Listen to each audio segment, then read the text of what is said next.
Takayım, takla yoksa Öleceğiz sen lan. Ölmezsin. Bakın lan öleceğiz. Lifte ne değil?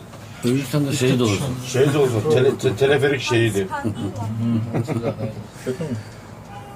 Zapı. Zapı. Bu ne kilisesi efendim? Bu mu? Orada bir şey çileçer numaralı vur. Papaz Hayrullah'ın kilisesi. Sağ.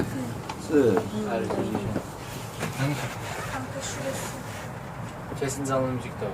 Değil mi? Allah billah. Orası daha iyi. Teras. Teras kat.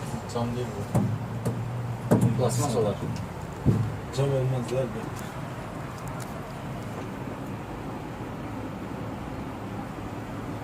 Uşağlar bir tek bir yer yok. Ha? Buralarda ya bir yer yoksa. Maşına var da ara. Görmüş olarsın sadece sen. İki kapı diye burada. İşte başımda daha iki bir şey.